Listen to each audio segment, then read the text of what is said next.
नमस्कार, आप सभी का एक बार फिर से स्वागत है। आज हम Ricardian theory of rent versus modern theory of rent के बारे में डिस्कस करेंगे। यानी इस वीडियो के अंदर हम ये डिस्कस करेंगे कि जो रिकार्डो का लगान का सिद्धांत दिया गया था या परंपरावादी जो लगान सिद्धांत था और जो आधुनिक लगान का सिद्धांत था, उन दोनों के बीच में जो है एक प्रकार का हम कंपैरिजन करेंगे। तो साथ में हम ये देखेंगे कि दोनों में क्या मुख्य अंतर है और उसके बाद हम ये देखेंगे कि जो मॉडर्न थ्योरी है वो किस प्रकार से जो रिकार्डो का लगान सिद्धांत था या परंपरावादी लगान सिद्धांत था उसका एक सुधरा हुआ रूप है। रिकार्डो का लगान सिद्धांत और आधुनिक लगान सिद्धांत। रिकार्डो ने जो लगान का सिद्धांत दिया था उसमें रिकार्डो ने बताया था कि जो भूमि होती है उसको लगान मिलता है और ये जो लगान होता है भूमि की मौलिक और अविनाशी शक्तियों के प्रयोग के बदले में दिया जाता है। लेकिन जो आधुनिक सिद्धांत था, आधुनिक सिद्धांत ने कहा था कि ये जो लगान होता है ये श्रम को भी मिलता है, लगान जो होता है वो पूंजी को भी मिलता है और लगान जो होता है उद्यमी को भी मिलता है। और ये जो लगान है इस लगान के पीछे जो वजह है वो है इसकी सीमितता। यानी जब उत्पादन का जो भी साधन है उस साधन की अगर मांग ज़्यादा है और उसकी तुलना में अगर पूर्ति कम है तो उसके कारण जो उत्पादन का साधन है वो अपनी न्यूनतम पूर्ति कीमत से कुछ ज़्यादा जो है आय प्राप्त करने में सफल रहता है और उसकी वजह से जो है लगान पैदा होता है। तो सबसे पहले आप अंतर देखते हैं रिकार्डो के और आधुनिक लगान सिद्धांत के अंदर कौन कौन से डिफरेंसेज है। फर्स्ट जो अंतर है वो है कि रिकार्डो ने कहा था कि लगान जो होता है केवल भूमि को ही प्राप्त होता है, लेकिन आधुनिक अर्थशास्त्री ये कहते हैं कि ये जो लगान जो होता है ये केवल भूमि को ही नहीं, श्रम, पूंजी और उद्यमी उत्पादन के जितने भी साधन उन सभी साधनों को मिल सकता है। तो ऐसे में रिकार्डो का जो लगान सिद्धांत था उसकी तुलना के अंदर ये जो आधुनिक लगान सिद्धांत है ये ज़्यादा विस्तृत है। दूसरा, रिकार्डो का लगान सिद्धांत था उसमें रिकार्डो ने माना कि लगान जो होता है भूमि की मौलिक और अविनाशी शक्ति का परिणाम है। इसके विपरीत जो आधुनिक सिद्धांत है उस सिद्धांत के अनुसार लगान जो होता है वास्तविक आय और हस्तांतरण आय का अंतर होता है। तो अगर आप यहाँ पर देखते हैं तो यहाँ पर भी मुख्य रूप से जो डिफरेंस है वो ये है कि लगान के पैदा होने का मुख्य कारण क्या है। रिकार्डो लगान के पैदा होने का कारण भूमि की मौलिक और अविनाशी शक्ति मानता है, जबकि आधुनिक अर्थशास्त्री जो है वो लगान के पैदा होने का जो कारण है वो हस्तांतरण आय और जो वास्तविक आय होती है उसमें तुलना को मानते हैं। अगर वास्तविक आय हस्तांतरण आय की तुलना में ज़्यादा है तो वहाँ पर जो है रेंट पीरियड जो वो पैदा होता है।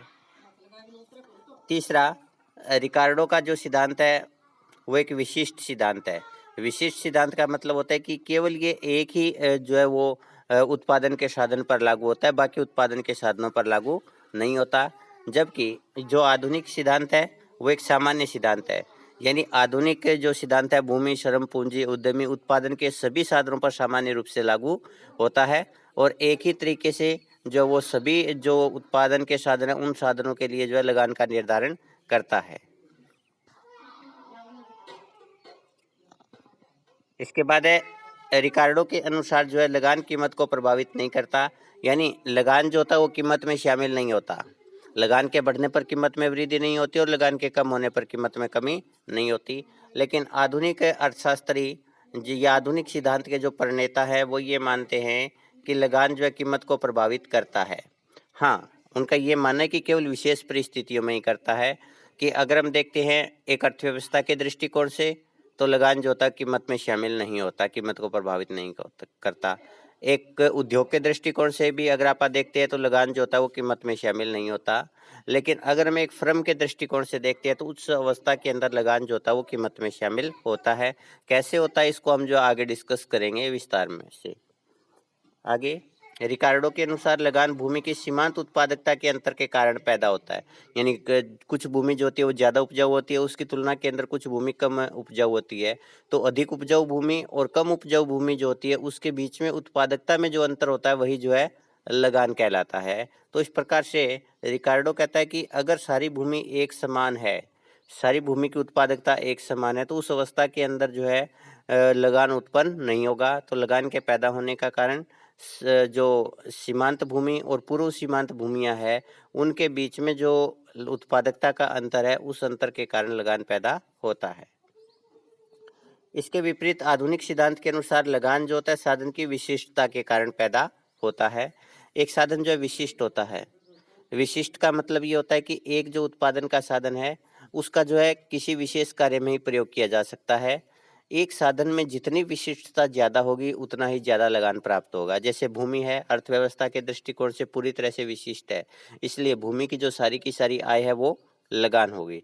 और जिस साधन के अंदर विशिष्टता का गुण कम होगा उस साधन को लगान कम मिलेगा, क्योंकि विशिष्टता अगर कोई भी साधन पूरी तरह से विशिष्ट है तो उसकी जो हस्तांतरण आय होगी वो शून्य होगी।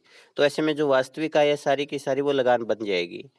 तो इस प्रकार से हम ये देख सकते हैं कि जो आधुनिक सिद्धांत है वो जो है लगान का कारण जो है साधन की विशिष्टता को मानता है। आगे लगान का जो आधुनिक सिद्धांत है वो रिकार्डो के सिद्धांत का एक सुधरा हुआ रूप है, या हम ये कह सकते हैं कि लगान का जो आधुनिक सिद्धांत है वो रिकार्डो के सिद्धांत में एक प्रकार का सुधार है। जब रिकार्डो ने लगान का सिद्धांत दिया था तो उस सिद्धांत के अंदर कुछ कमियां थी।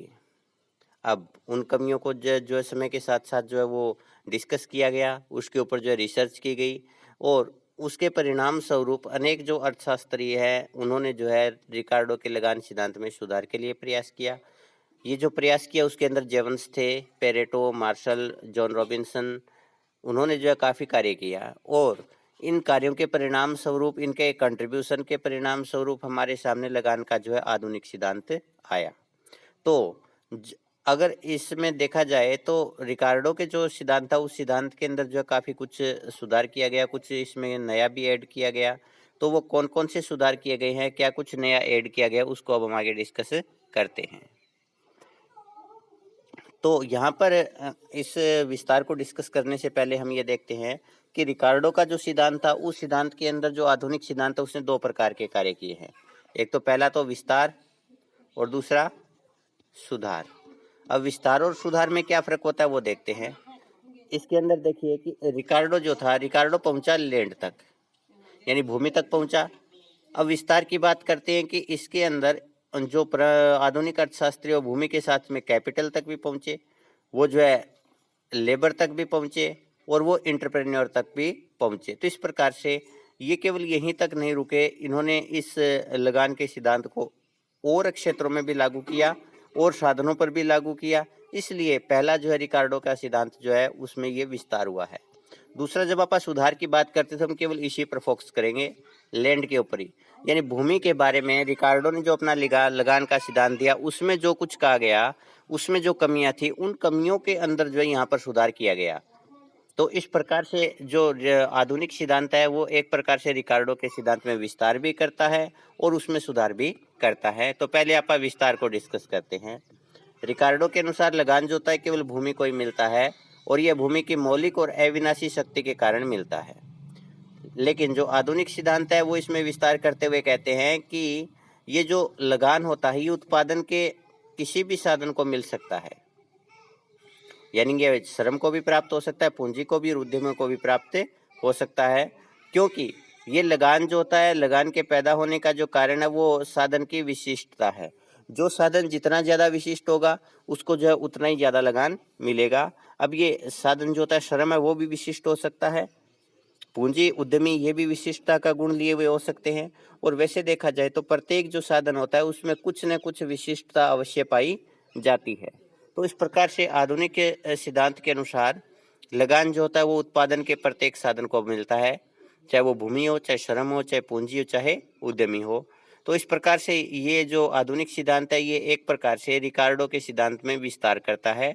रिकार्डो लगान को केवल भूमि तक ही सीमित कर पाए रखे हुए थे और आधुनिक जो सिद्धांत है उन्होंने लगान को जो है श्रम, पूंजी और उद्यमी तक विस्तारित किया है। आगे दूसरा है रिकार्डो के सिद्धांत के अंदर सुधार। आधुनिक अर्थशास्त्री आधुनिक जो सिद्धांत है उसने रिकार्डो के सिद्धांत के अंदर जो कुछ सुधार किए हैं। तो इसमें पहला सुधार है लगान का अनुमान लगाने का तरीका, उसमें सुधार किया गया। दूसरा, लगान के उत्पन्न होने के कारणों की एक सुधरी हुई व्याख्या की गई। और तीसरा, लगान और कीमत में जो संबंध है उसकी जो व्याख्या अच्छे तरीके से की गई है। तो पहला, लगान का अनुमान लगाने के तरीके में सुधार। रिकार्डो जो था वो भूमि की सीमांत उत्पादकता में अंतर के आधार पर लगान का निर्धारण करते हैं। जैसे मान लीजिए ए भूमि है, बी भूमि है, इसकी उत्पादकता 10 है, इसकी उत्पादकता जो है 8 है, इसकी उत्पादकता सी भूमि जो इसकी उत्पादकता 6 है। तो जो लास्ट वाली भूमि है सीमांत भूमि है, और ये जो है पूर्व सीमांत भूमियां होंगी। इससे पहले जो ज्यादा उत्पादकता वाली भूमि है जिसके ऊपर पहले खेती शुरू की जा चुकी है वो सीमांत भूमि होगी। तो इस भूमि के अंदर जो सीमांत भूमि है और जो पूर्व सीमांत भूमियां हैं, उन पूर्व सीमांत भूमियों और सीमांत भूमि के बीच में जो उत्पादकता में अंतर है वही लगान है।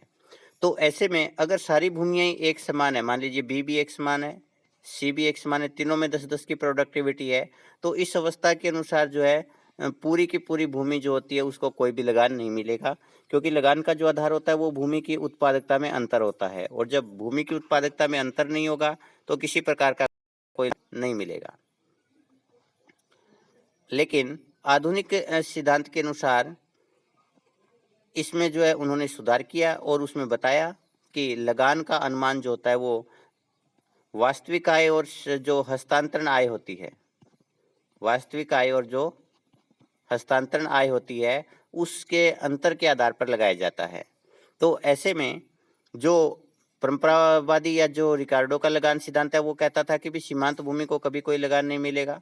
अगर सीमांत भूमि की भी हस्तांतरण आय और वास्तविक आय के अंदर कोई अंतर है तो उसको भी लगान मिल सकता है। तो इस प्रकार से इन्होंने जो लगान का अनुमान लगाने का जो रिकार्डो का तरीका था कि जो उत्पादकता होती है उसमें अंतर के आधार पर हम जो है लगान का अनुमान लगाते हैं, वो सही नहीं था। इन्होंने ज़्यादा वैज्ञानिक तरीके से एक प्रकार से जो है रिकार्ड जो लगान है उसके निर्धारण का तरीका प्रस्तुत किया है। दूसरा, लगान के उत्पन्न होने के कारणों की सुधरी हुई व्याख्या। रिकार्डो के अनुसार लगान जो होता है भूमि की सीमितता के कारण होता है, यानी जब भूमि की जो मांग होती है वो ज़्यादा होती है और उसकी तुलना में भूमि की पूर्ति कम होती है। तो जब एक प्रकार की भूमि की मांग ज़्यादा हो गई, उसके बाद में क्या होगा कि जो ज़्यादा उपजाऊ भूमि उसके ऊपर पहले खेती की गई, उसके बाद जब उस भूमि की पूर्ति कम रह गई, वो भूमि कम पड़ी, तो उसके बाद उससे कम उपजाऊ भूमि के ऊपर खेती करनी शुरू होगी। तो लगान तब उत्पन्न होगा जब कम उपजाऊ भूमि के ऊपर खेती शुरू की जाएगी। तो इस प्रकार से जो पूर्व सीमांत भूमि और जो सीमांत भूमि है उसकी उत्पादकता में अंतर आएगा जिसके कारण लगान मिलेगा। तो भूमि की सीमितता के कारण लगान मिलता है। लेकिन आधुनिक जो सिद्धांत है उसने लगान की उत्पन्न का जो है एक वैज्ञानिक आधार प्रस्तुत किया और बताया कि लगान जो है साधन की विशिष्टता के कारण उत्पन्न होता है। एक साधन जो है विशिष्ट है, विशिष्ट का मतलब कि उसका कोई विशेष कार्य में ही प्रयोग किया जा सकता है या कुछ ही कार्यों में प्रयोग किया जा सकता है। तो जो साधन जितना विशिष्ट होगा उसको उतना ही ज़्यादा लगान मिलेगा। जिस प्रकार से एक अर्थव्यवस्था के दृष्टिकोण से जो भूमि है वो पूरी तरह से विशिष्ट है, यानी भूमि का केवल एक ही उपयोग है और वो उपयोग है कि खेती के कार्य में इसको प्रयोग किया जा सकता है। तो उस अवस्था के अंदर भूमि की जो सारी की सारी आय है वो लगान बन जाएगी। और अगर साधन पूरी तरह से अविशिष्ट है, यानी उसमें कोई विशिष्टता नहीं है, तो उस साधन को कोई भी लगान प्राप्त नहीं होगा। तो इस प्रकार से जो आधुनिक सिद्धांत है उस सिद्धांत के अंदर बताया गया कि किस प्रकार से जो साधन होते हैं वो विशिष्ट होते हैं और उसी विशिष्टता के कारण जो वो लगान उत्पन्न होता है। इसके बाद है लगान कीमत संबंध। लगान कीमत संबंध को लेकर के भी आधुनिक सिद्धांत ने रिकार्डो के सिद्धांत में सुधार किया है। रिकार्डो मानते थे कि लगान जो होता है कीमत को प्रभावित नहीं करता, यानी लगान कीमत में शामिल नहीं होता। अगर लगान कीमत में शामिल होता है, मान लीजिए कि भी लागत जो है वो 50 रुपये है, उसके बाद में लगान जो है वो 10 रुपये है, तो ऐसे में कीमत कितनी हो जाती, 60 हो जाती। अगर ये बढ़ता तो कीमत बढ़ जाती, अगर ये लगान कम होता तो कीमत कम हो जाती। लेकिन रिकार्डो कहता है कि भी ये जो लगान है ये कीमत में शामिल नहीं है। तो इस प्रकार से लगान जो होता है वो कीमत को जो प्रभावित नहीं करता। इसके विपरीत जो आधुनिक सिद्धांत है उसमें उसने जो है रिकार्डो के सिद्धांत में इस संबंध में कुछ सुधार किया और सुधार करते हुए कहा कि इसके लिए हमें जो है अलग अलग परिस्थितियों में उत्पादन के साधनों की व्याख्या करनी पड़ेगी। तो इसमें उन्होंने बताया कि भी 3 अवस्थाएं हो सकती है जिसके अंदर हम जो है ये सिद्धांत की व्याख्या करेंगे। तो इससे पहले हम जो है रिकार्डो की परिभाषा देखते हैं मूल्य को लेकर के। रिकार्डो के अनुसार अनाज का मूल्य इसलिए ऊंचा नहीं है कि लगान दिया जाता है।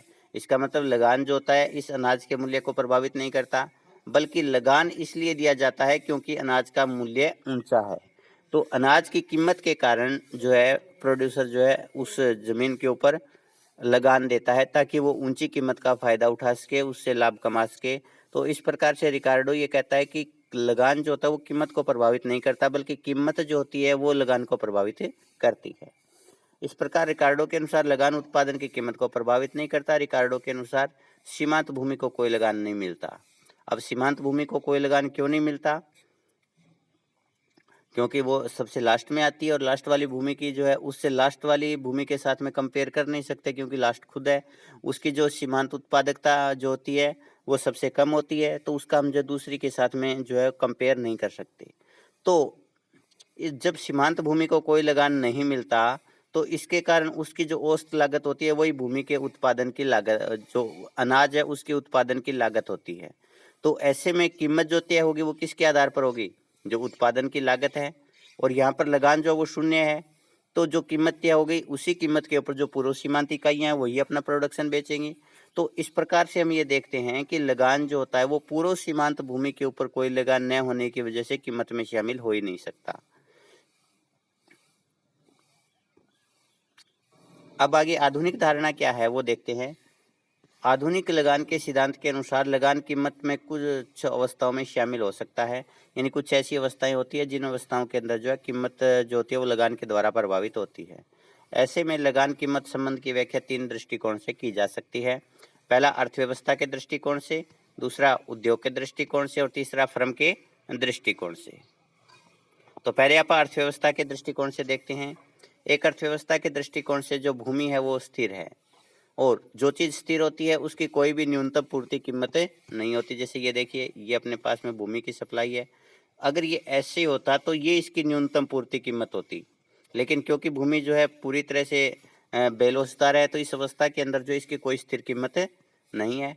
अब स्थिर कीमत न होने के कारण भूमि की जो हस्तांतरण आय वो शून्य होती है, और जब भूमि की हस्तांतरण आय शून्य है तो इस अवस्था के अंदर जो सारी की सारी आय है वो लगान है। अब सारी की सारी आय जो लगान है, लेकिन ये जो लगान होता है ये लागत का हिस्सा नहीं है। कीमत को लगान तभी प्रभावित करेगा जब लगान लागत का हिस्सा होगा। तो ऐसे में ये जो लगान है ये जो है लागत का हिस्सा नहीं है, क्योंकि लागत का हिस्सा जो होती है हस्तांतरण आय होती है। अगर यहाँ पर हस्तांतरण आय शून्य है तो उस अवस्था के अंदर ये जो लगान है ये लागत का हिस्सा नहीं बन पाएगा।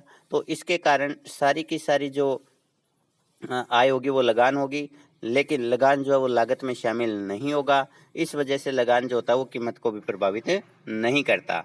तो अगर एक प्रकार से देखा जाए तो अर्थव्यवस्था के दृष्टिकोण से जो बात रिकार्डो ने बोली थी लगान कीमत संबंध को लेकर के, वही सेम बात जो है वो आधुनिक सिद्धांत के अंदर भी कही गई है।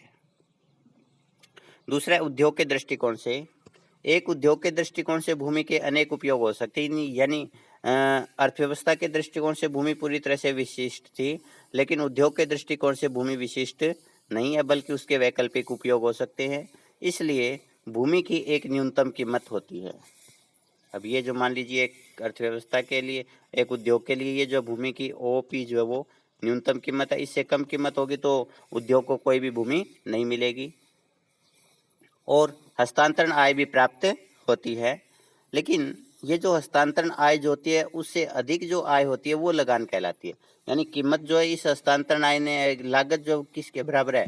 इस हस्तांतरण के आय के बराबर है। लगान क्या होगा कि इससे ज़्यादा अगर कोई कीमत मिल रही है तो वो जो है लगान है। तो इस अवस्था के अंदर भी जो हस्तांतरण आय है वो तो जो है लागत का हिस्सा होती है, लेकिन ये जो लगान जो होता है वो लागत का हिस्सा नहीं होता। तो इस अवस्था के अंदर जो कीमत तय होती है वो हस्तांतरण आय के द्वारा तय होती है, या जो अवसर लागत होती है उसके द्वारा तय होती है। तो इस अवस्था के अंदर इस अवसर लागत के अंदर या हस्तांतरण आय के अंदर लगान शामिल नहीं है। तो इस वजह से जो लगान होता है वो एक उद्योग के दृष्टिकोण से भी कीमत में शामिल नहीं होता। इसके बाद है फर्म के दृष्टिकोण से। एक फर्म या व्यक्तिगत जो उत्पादक होता है वह भूमि की जो भी कीमत देता है उसमें जो है जिसमें लगान भी शामिल होता है। यानी एक फर्म जब ये उत्पादन का देखती है, या एक व्यक्ति जो होता है जब उत्पादन की लागत को देखता है तो वो उत्पादन की लागत प्लस में जो लगान होता है उस सारे को जो है उत्पादन की लागत मानता है। तो इस अवस्था के अंदर जो कुल लागत होती है उस कुल लागत के अंदर यह लगान शामिल होता है।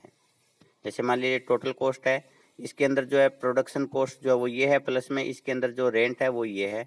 तो ऐसे में जो कुल लागत है उसके आधार पर जो कीमत तय होगी, और कीमत के अंदर जो है लगान भी शामिल हो जाएगा। तो इस प्रकार से अगर देखा जाए तो ये लोग जो लगान है वो जो है उत्पादन की लागत में शामिल होता है, इस वजह से ये जो औसत लागत का भाग बन जाएगा, और औसत लागत के आधार पर कीमत तय होती है। तो इस प्रकार से देखा जाए तो एक फर्म के दृष्टिकोण से जो है लगान है वो कीमत में शामिल होता है। तो यहाँ पर आकर के जो परंपरावादी लगान सिद्धांत था, यानी रिकार्डो का लगान सिद्धांत था, उसके जो है थोड़ा सा जो है वो विपरीत रिजल्ट दिया गया है कि परंपरावादी जो कहते थे कि भी लगान जो होता है वो कीमत में शामिल नहीं होता, लेकिन आधुनिक से जो लगान का सिद्धांत है वो ये कहता है कि एक फर्म के दृष्टिकोण से अगर देखा जाए तो लगान जो होता है वो कीमत में शामिल होता है। इसी के साथ अपना ये टॉपिक समाप्त होता है। धन्यवाद।